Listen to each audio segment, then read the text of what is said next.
others log in. Hello again, Evgeny. Hello, Mirto. Could I also record Ataf? Yes, please. Hello, Anselmo. Hello, Kelly.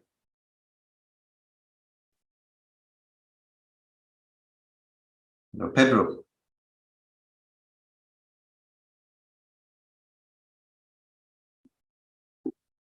We are live. Thank you. Hello, Hannah.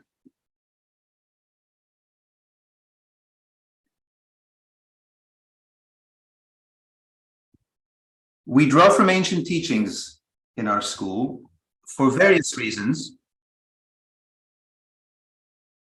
one of which is that they are visual. Here's a Gothic cathedral, for example. This one is in Brussels. But it's all exclusive to the Gothic tradition. Temples, churches, if you go all through Egypt, Mesoamerica, the knowledge that these cultures have left is usually expressed, very strongly expressed visually in images, in myths, in symbols. Which is less so today, isn't it? Today, if you think of going to study philosophy or psychology or almost anything that carries a strong intellectual element, you expect to be taught verbally with words, just as I am speaking now. I'm conveying meaning to you through words. I'm not yet showing you images and symbols. Back in the day, this was less so, for good and for bad. For good, as we shall see, because images speak not only to our intellectual center, not only to our mind, but also to other parts. And one of many ideas conveyed in these ancient teachings is that we actually have a few different minds or brains in our makeup. Here you see them on this diagram. You see four of them, the main four, you could say. And as different as you'd expect, or as you might expect from different brains, they actually speak different languages. The intellectual brain, the mind, is the realm or language of concepts, of ideas, and therefore words.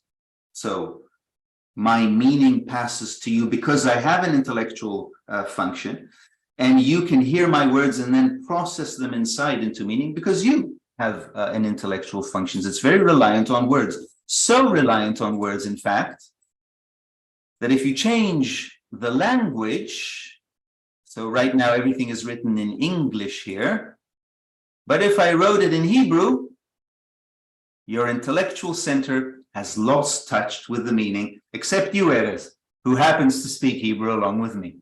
Yes, of course, I could do it in Chinese or Arabic or anything else. But the language of the intellectual center relies on words, and therefore we have to speak the same language. Not so for the moving center, that can understand diagrams and forms, so that even if we remove the language from this diagram, as far as our moving center, it still actually reads everything just the same. It's very clear, isn't it? There's a man, there's a woman, they're divided into, first of all, 3 registers, and then the bottom register is divided into 2. It's pretty clear visually. For the language of the moving center, it doesn't need words. But if you add words, you involve the intellectual center. The emotional center has a language of its own, the language of feelings. Because we have an emotional center, we can look at people and glean emotional content from them. Right now, I mean, looking at the gallery view in this meeting, are they engaged? Are they following me? Have I lost them? You know, are they showing confusion? Do they disagree with me? And so on and so forth. All this emotional nuance I can read if I apply my emotional center. And here again, it's a universal language. You don't necessarily need words to be able to read emotions on people's faces. One of the big advantage, which brings us back to where we began, yes, one of the big advantage of visual teachings is that they also speak to the emotions. If I see a picture, especially if it's a well-painted picture, it has emotional content. A book can achieve emotions, but it is more difficult to do that with writing, with text alone. The last function not mentioned so far, yes, I mentioned the intellectual, I mentioned the realm of thoughts, I mentioned the spatial realm of shapes and diagrams and movements. I mentioned now emotions, and the last brain we have is the instinctive, which will also be the focus of today's workshop. And this brain in us is in charge of the well-being and maintenance of our physical bodies. It is a very sharp, very active brain, but not necessarily in the foreground. All of a sudden, if I feel a certain dryness in my throat, it'll reach out, usually automatically, often imperceptibly, and lubricate my throat with a little bit of water. If I feel warm, if I feel hungry, if I feel tired, all these different gauges, it's almost like a pilot in a very complex mechanism, you know, like an airplane or a shuttle, if you like, with all these gauges. Too warm, too cold, too hungry, you know, I feel I'm getting sick, maybe I need to take some vitamins. All these different eyes and impulses you may have throughout your day are coming from this brain. And that is its right work. If we didn't have a sharp, well-tuned instinctive center, we would get into physical trouble very quickly. We would forget to eat, forget to drink, forget to rest, and so forth. We'd get sick very easily, too easily to function properly.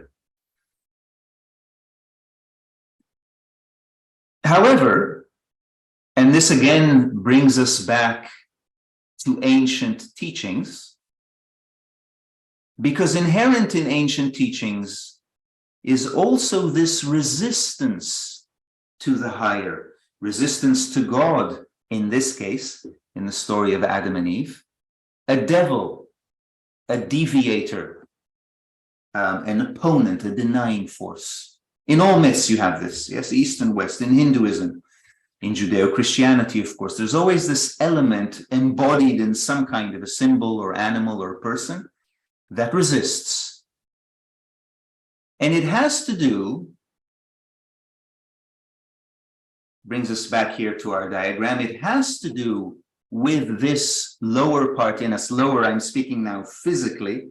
You notice it's located in the lower part of this diagram. I will presently explain why. But if there is a brain whose sole function is to monitor and balance my bodily needs, then yes, if I pay too much energy and attention to, you know, ethereal things, then it'll draw a line. That's too much attention now, you know, leave this workshop, go and rest because you have a long day tomorrow, for example.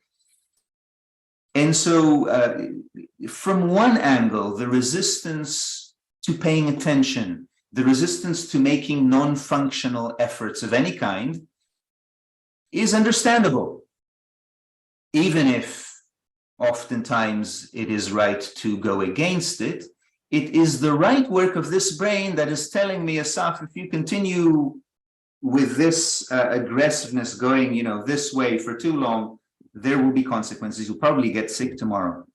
You get sick, you'll be down for many days, you know, so the price actually does not merit the effort now. So I'm dissuaded to make effort. There is a certain logic here. It's not obviously devilish, you know, devious, ill-meaning. It's simply grounded. It's looking at certain things from a particular point of view.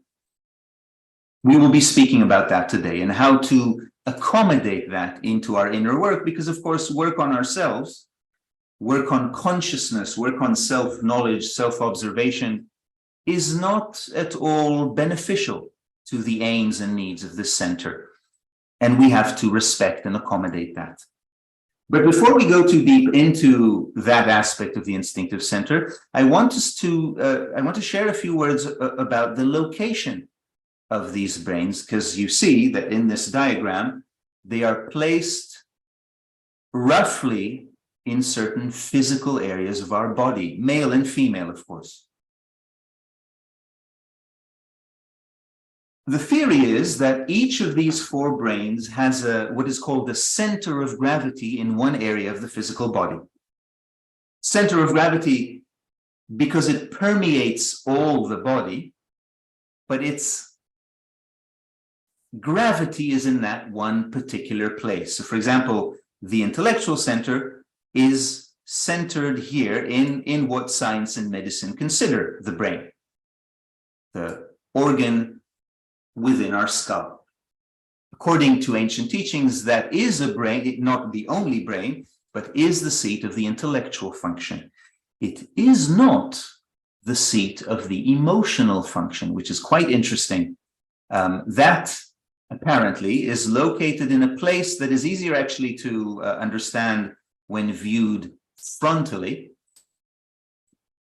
It is an area in the lower chest, kind of at the tip of the sternum, not the physical heart, yes, not kind of to the left of the chest, but actually in the center. Medicine knows of a complex network of nervous energy that functions there, although it does not assign to it any particular meaning. According to ancient teachings, this is actually the seat of our emotional center. To some extent, it is possible to verify this when we get excited, when we hear some joyful news you're expecting. Yes, we will often tend to hug that part, to touch that part as a interesting hint, betraying some relation of emotions to this area of our physical body. That traditionally is the center of gravity of the emotional center. The center of gravity of the moving center, in charge of all our movements, begins at the base of the brain and goes through the spinal cord. So it looks something like this. The center of gravity of the instinctive center is in the lower abdomen, which is mostly occupied by digestive organs, yes, the intestines, which is interesting, we'll see, is significant later on, we will see. For this reason, by the way, we can lose our motor abilities due to trauma if we get injured, if we have a severe injury in any point of our spinal cord.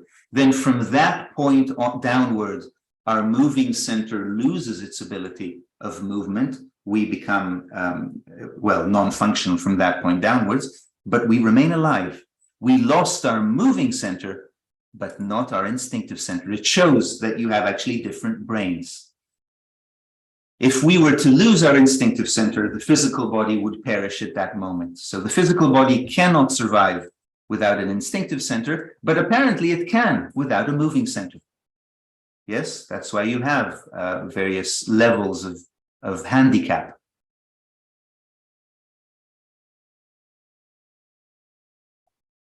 The reason I'm sharing all this is because it factors into the symbolism that ancient teachings used for these centers. And the better we understand the symbols, the more we can get out of this ancient language, which after all is our aim when we refer to it. Yes, when we go to these places, at least in this school, we don't aim to just have a religious experience. We want to read. What do they mean? What does this window mean? What is it telling me, if it's telling me anything at all? That language has to do with this symbolism. And just like you need to learn Hebrew in order to make any sense of these words, so you need to learn the language of symbolism in order to make sense of these ancient teachings.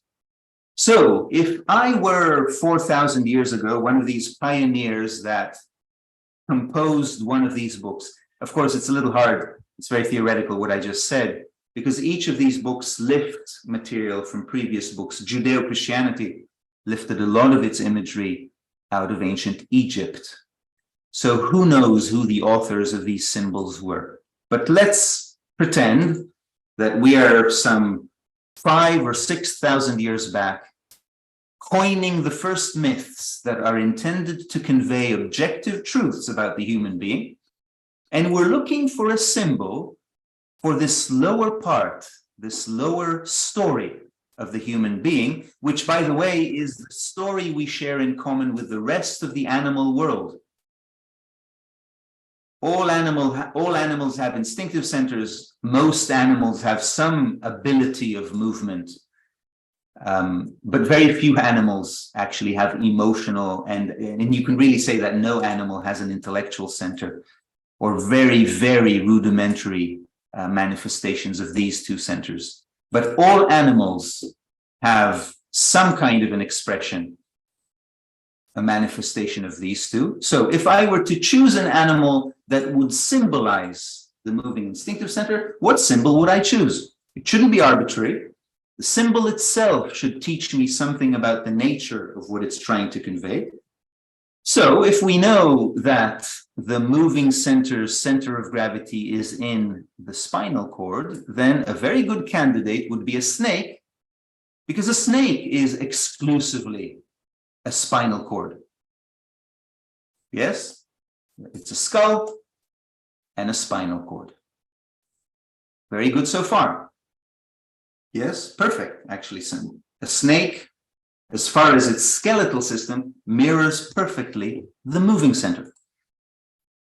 But we don't only want to convey the moving center, we also mentioned the instinctive center, and we mentioned that the lower abdomen houses mostly digestive organs, the intestines. Here again, a snake proves to be a very good candidate, because a snake is, in effect, a digestive animal. Its head swallows, and then its prey travels down this tract, which is a digestive tract, all the way through its body till it comes out digested at the other end. So again, we have the serpentine intestines symbolized or embodied in this animal, and it is for this reason that that famous devil I mentioned earlier on, that inherent denying force to the higher, was embodied very often, not only, by the way, in the book of Genesis, also in ancient Egypt. It is for this reason it was embodied in a serpent. It's a language. Learn the language, you can access these teachings, you can read the book. If you do not speak the language, the book, may as well be written in Chinese. You will get nothing out of it. Or in this case, you will actually get the wrong meaning. You will get a religious meaning, but the religious interpretation comes much later and is in fact a corruption of the original meaning of the symbolic elements of the story.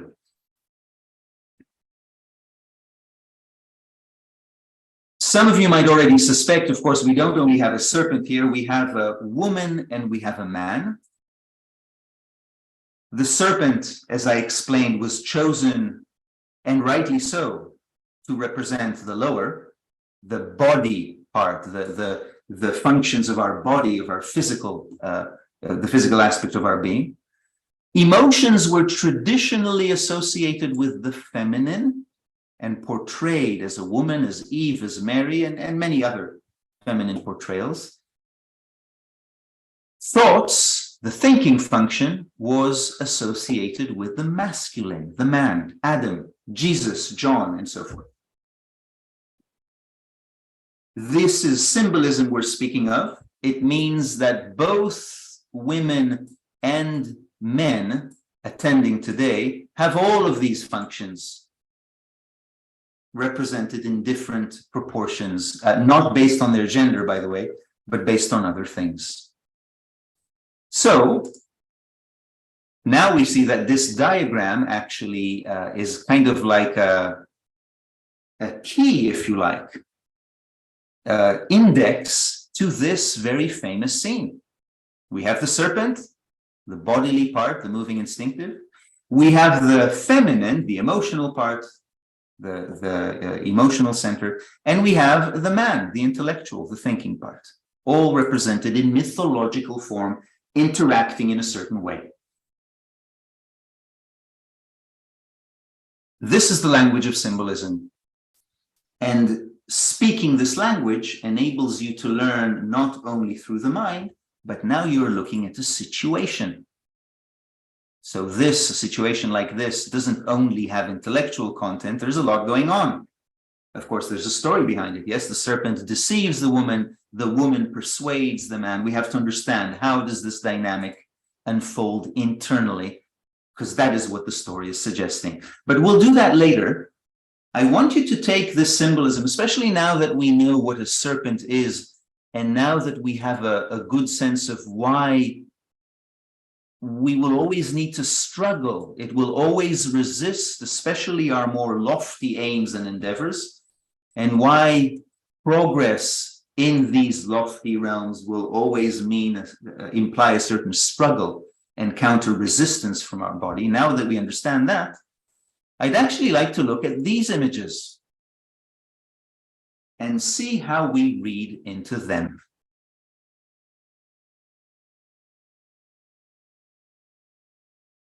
Both of them feature serpents. Both of them feature a struggle with these serpents. The one on the left is newer, is 19th century bronze, life size, or maybe a little larger. So it's quite dramatic seeing the original in the museum. And it's titled An Athlete Struggling with a Python.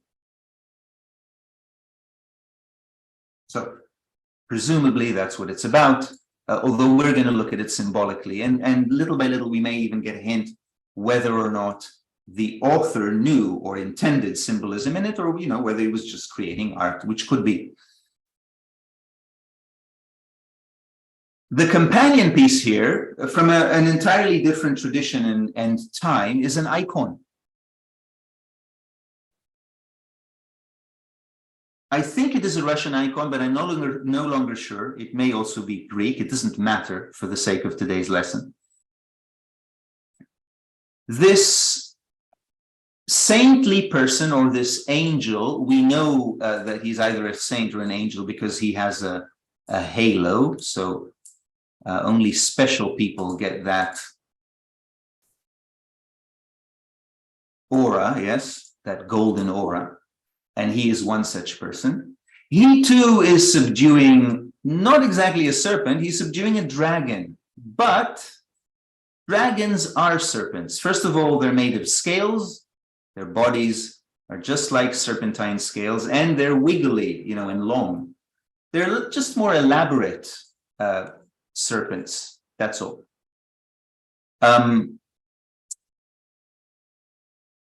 There is a specific reason, by the way, why this dragon is a more elaborate being than the serpent. I may get to it. We'll see, depending on our discussion, if we get to that, it's irrelevant. But there is a reason. It's not random why this is a dragon and the other one is a serpent. I'd like to dedicate the next part of today's workshop to looking into these images, especially with your emotional center, because there's a certain situation happening here. And let's begin with this one. I'm going to ask some of you, who do you think will win in this fierce battle? And why do you think that? Now, of course, I do not, there is no right and wrong. I do not know any better than you. It's a static image. There was no follow-up bronze to show the outcome in the opinion of the author. So your guess is as good as mine, except that I'm not asking you to guess. I'm asking you to form an emotional impression of this image and share what you feel. Who do you think will win and why? Monique, let's start with you if you don't mind.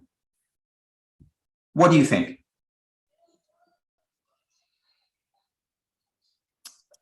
I think the athlete will win because just the stature. I see determination. And he has a good grip on the snake, so I feel like that he is dedicated to winning. Thank you, Monique. Yes, he's determined. How often are we, yes, when we make an effort? How often do we come in and say, I'm going to get this, I'm going to succeed now? Or do we come and say, well, I'll give it a little bit of a try. I'll try a little bit, and hopefully this time I'll be lucky. So the athlete doesn't have that luxury, does he? He's not going to say, I'll try a little bit and hopefully I'm going to be lucky, because he knows, at least this we can give him, he knows that failing here is not an option. You don't want to fail. You don't want to buckle against the python. So yes, Monique, certainly he has determination, and certainly he has a good grip. He grips the serpent where you want to grip a serpent, right at its head, really, in a way that it cannot bite you, because that's the first thing a serpent will do. Serpent is a very, I don't know what the word is. I was going to say curious. I'm not sure it's the right word, but it's a strange animal. It must not be fun only having a head. So if anything happens to you, you have to bite. You have no limbs. It must be very confining. I live in a place where you have serpents. Most of them are not venomous, and the one that is, we know to tell very quickly, so we don't mess with him. But just the other day, I was stepping out, and there was a little snake in the garden here, and I wanted to show him to my children, because those kind of things can occupy an hour of entertainment to them. So I stepped on him. He was smaller than this. By the way, this is a water snake. We have also snakes like this where I live. He's swallowing a toad or some kind of a frog. Fortunately, I was wearing shoes. One thing Monique, the athlete, isn't wearing, isn't he? He's naked, which is interesting symbolically. I wouldn't want to struggle. Well, I wouldn't want to struggle with a python in any conditions, but definitely not naked. It's very vulnerable, isn't it? To come, of course, I'm saying this because you see the symbolism here. This figure is well armed. I had shoes. I stepped on the snake's tail. Again, small snake, I know him, he's not venomous, but the first thing he did, his head came back and he bit my shoe. That's what a serpent will do. So yes, Monique, he has a grip on the serpent where you want to grip a serpent. And so legitimate, Monique is placing her bet on the athlete.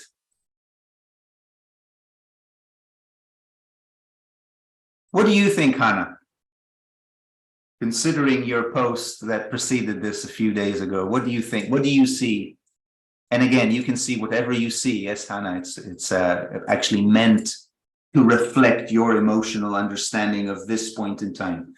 What do you see here? Who do you feel has the upper hand? Well, I have an advantage here because I've seen this statue in the flesh and I've looked at it very closely. I always thought that it was equal and that neither would win, or possibly the python would win, because the python has got the athlete round the leg and the feet. But then, like you've just been saying, I looked very closely at his hand, and his fingers are actually sinking into the python's neck. So he's restricting its air flow. He's stopping it from breathing. So eventually, if he can hold out, the python should die from asphyxiation, but that's not a very emotional response. That's terribly practical, biological. Well, Hannah, I'll take my cue from what you said from where you started, that there is a kind of a tie. I want to speak about that tie. In other communities, also other students pointed it out, and it's very clear that this is a deliberate effect the artists want to create, because you have this, on the one hand, very tense image that is going to remain tense possibly for several minutes, and that creates quite an impression, doesn't it? They're going to stand there who knows for how many minutes. And yes, Hannah, hopefully the athlete will actually drain the python, but before all that happens, let's speak of this draw, this tie, this being on the same level. Because I want to mention something in this regard. You know, one reason I chose the topic of today, not only because at around this time of year, under the labor of this month, we focus on the moving instinctive functions also, but not only. One other reason is because it is a typical pitfall in this type of work to associate progress with depriving the instinctive center, weakening it, starving it, denying it the sleep it wants, denying it the food it wants, denying it the pleasure, the luxury it wants. To some extent, there is merit in that, definitely from an experimental point of view, because you learn things about it you wouldn't otherwise learn. And as an aside here, the athlete is definitely getting a good view onto the serpent that he wouldn't get if he would not make this very bold attempt of subduing it. But if you take this too far, it turns against itself. And I mention this in the presence of as many of you as I can, because some of you tend to cross boundaries, deny rest, deny food, and then experience a much bigger backlash, a very long winter, a very negative internal state, prolonged, that if actually you gave it a little bit of rope and prevented yourself from entering that winter, it would probably be more beneficial for your work.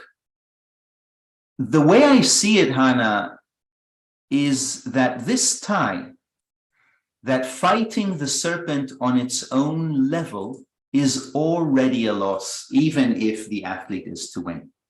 Going down to physical means, when you have an emotional and an intellectual center, when you actually have better technology, going down to use brute force, which is, of course, very much the language of this lower part in us. If I don't like it, I'll kill it, I'll hit it, I'll move it aside. And relinquishing any emotional or intellectual advantage that actually I, as a human, have over the serpent, on the long run is a mistake. And it is a very common mistake in this work to, so I say this with caution, yes, because the other extreme of letting the instinctive center have its way with everything, of course, won't get me anywhere either. So we're looking for some kind of a balance here. We can fall this way and give it free rein, and then it occupies all the space. I need to eat, I need to drink, I need to rest. Okay, let's get back to work. Just another coffee, that'll help. So it will just keep asking. That's true, that can happen. But the other extreme too, of wearing my body down so much that then I have no energy for the emotional and intellectual centers, and I become the instinctive center. I become a serpent. I see that danger in this sculpture. And it's one thing I wanted to mention, and I have been mentioning throughout the other communities to watch for.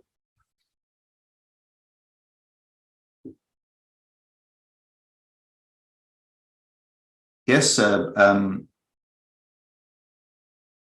if it's a horse, if it's a donkey, a vessel, yes. So Don't, treat it, put limits, but don't just beat it unnecessarily, or there will be a backlash. It will actually, you will turn into it.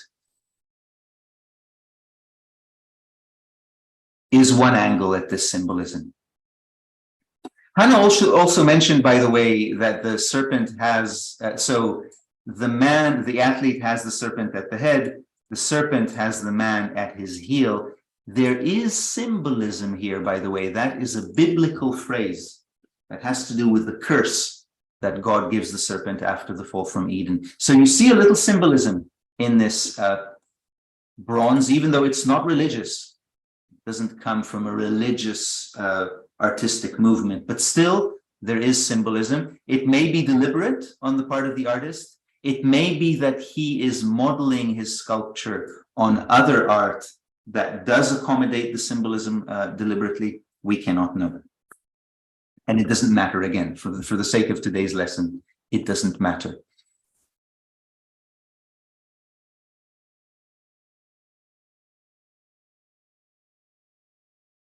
Any more observations on the athlete and serpent before we move to the other image of the icon? Asaf, I have one question. Yes, Amir.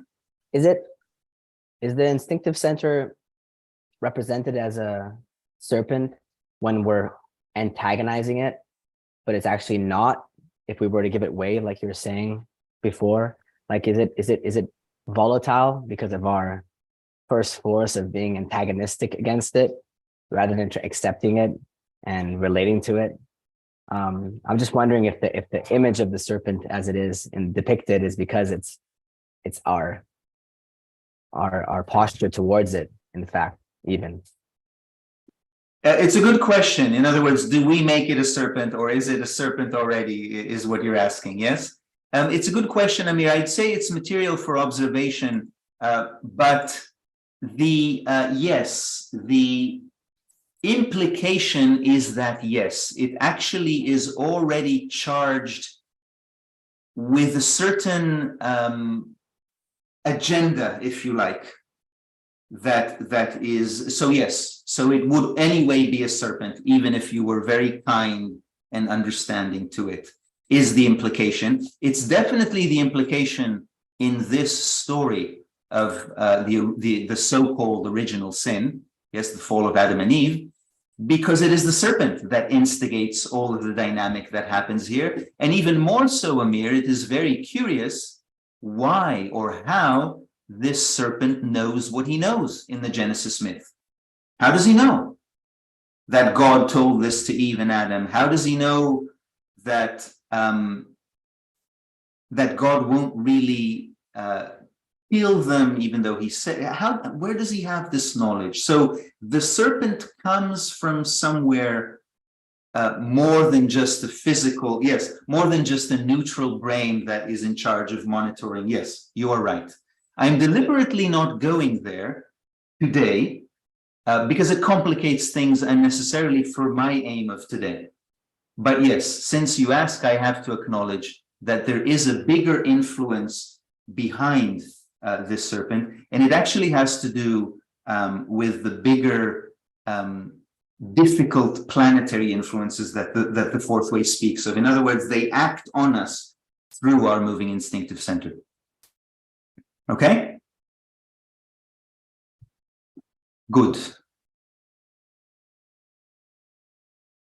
So, moving to the image that I chose to pair with this, we have, of course, a very different situation. Here, I cannot ask you who will win, because it doesn't even seem like there was a battle at all. The verse in the Bible, in the book of Revelations, by the way, does portray this as a war. It says there was a war in heaven. Michael and his angels fought against the devil and his angels. So there was a war, apparently, but we didn't know that based only on the face of the archangel Michael. You would never know that he exerted any force a minute ago. You don't even feel him panting. You don't feel like at any moment there was any danger that he might lose this war.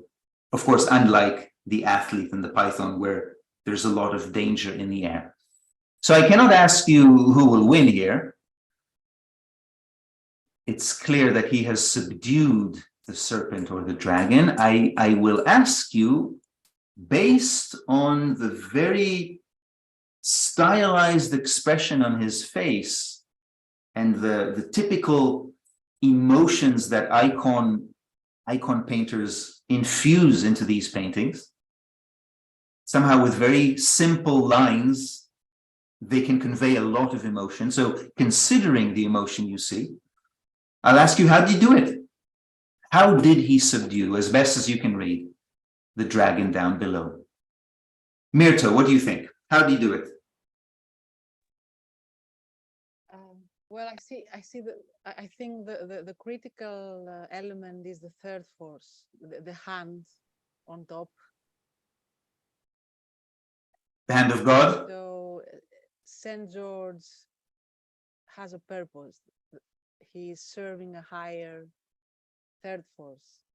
Are you speaking of this hand, Mirto, the hand of Yes, God? yes. Okay, good. Yes, So good. I think that what we are looking for in his eyes is some understanding, confidence, stability, which is in essence it's driven by the third force. Whereas looking at the athletes, I think there the third force looks to me like vanity. So I believe he will win, and that he's driven by his vanity. He fights for vanity. Maybe the snake is fighting for its life, but the athlete is fighting for his vanity.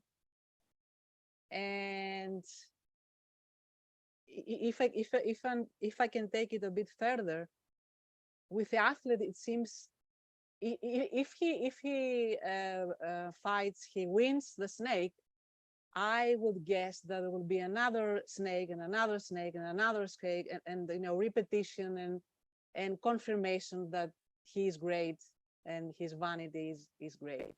Whereas with St. George, I feel there is some, you know, out of time thing. Is there?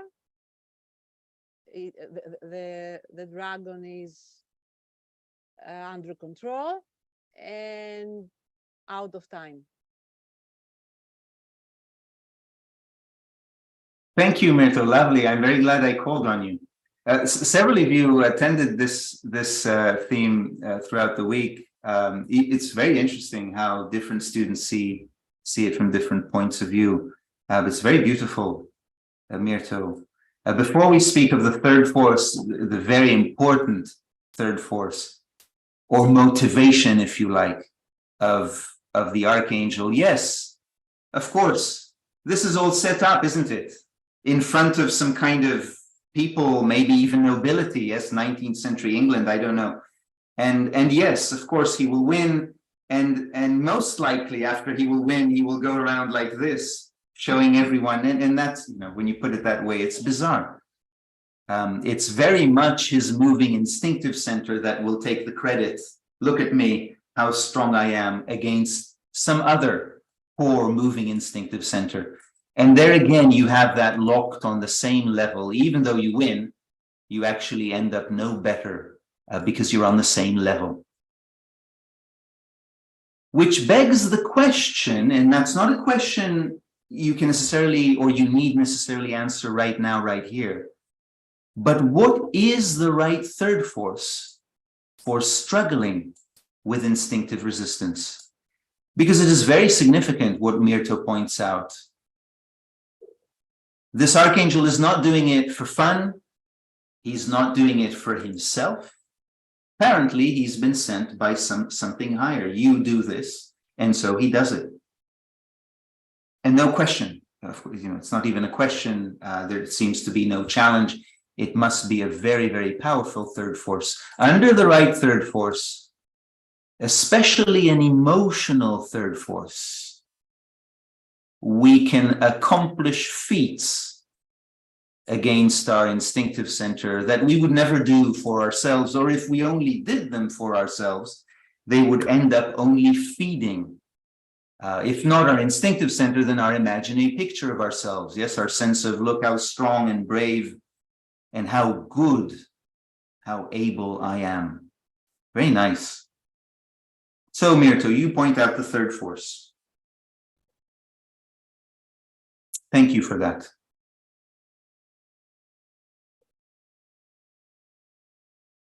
What do you think, Gerald? What do you see on his face?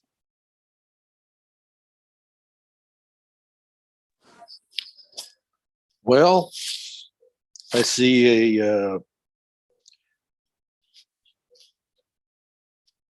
I don't see fight, so I see calm. I see, actually, I see pity. I see him, so I see him pitying, not happy about being able to slay the dragon. Just,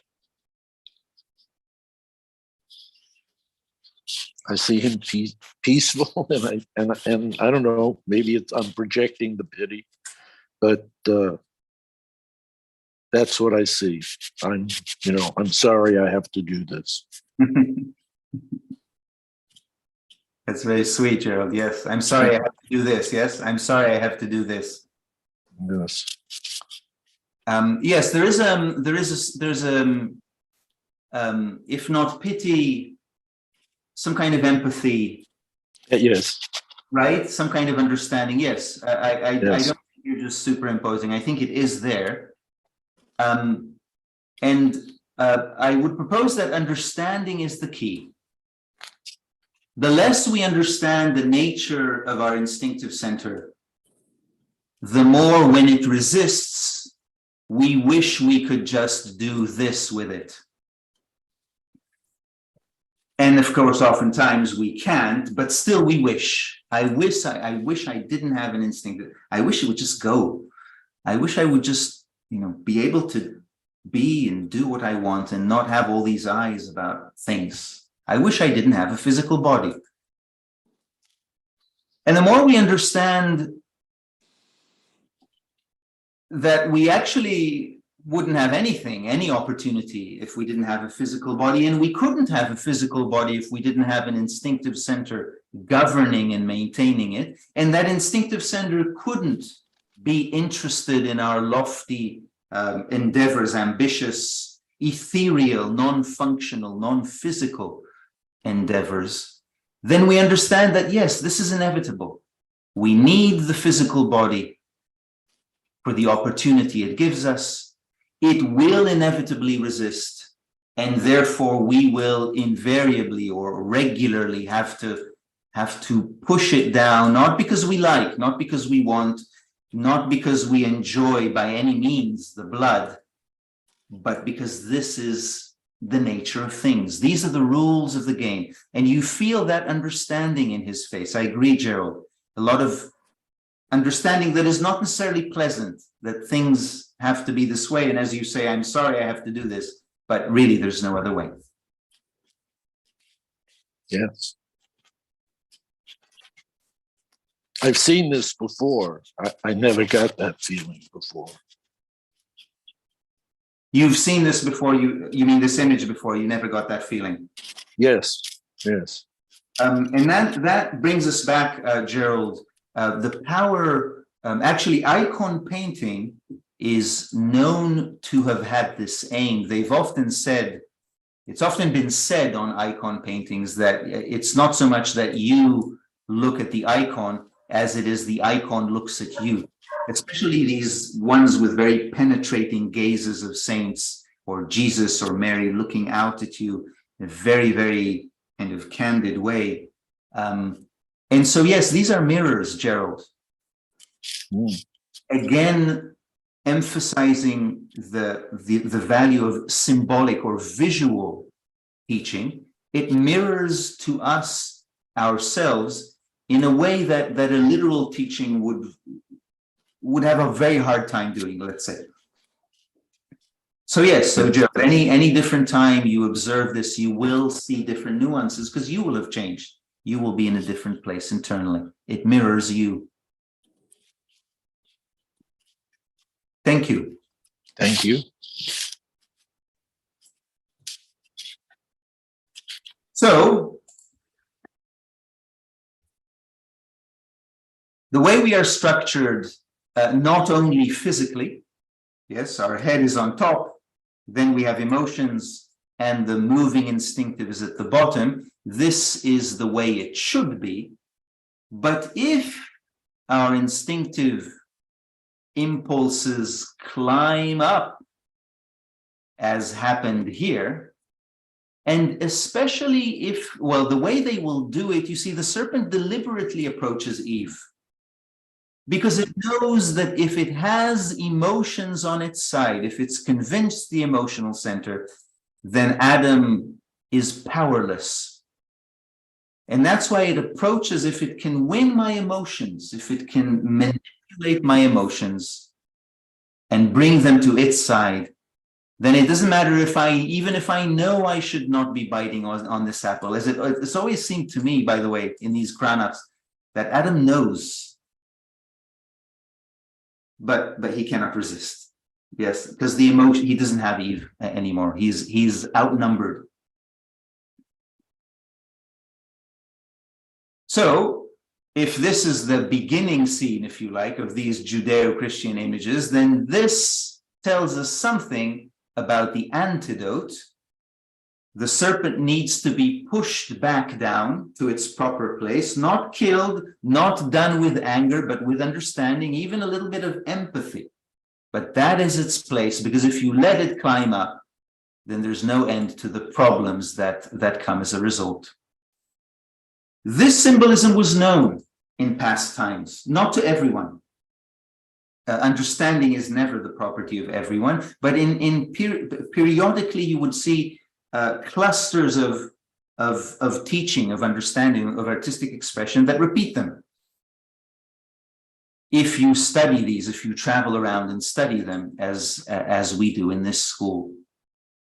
The window I featured, this Gothic window, comes from the cathedral, the Gothic cathedral with which I opened this, this workshop today. This one is in Brussels. Big, impressive, as Gothic cathedrals often are. Inside of it is this very, very elaborate pulpit. I actually haven't seen, I visited many churches, I haven't seen one quite as elaborate, or at least not in this way. A pulpit seemingly is a functional thing. It's a podium. It has stairs, you climb up, it has a balcony, and from here you can speak down to the congregation of believers, of visitors, yes? So many pulpits you see in churches are just that. They're kind of like elevated stands. But this one, of course, is much more than that. It is that, but it adds symbolism to that. On the bottom, you see this angel here with a flaming sword. There's the golden flaming sword. And he seems to be attacking this couple down below.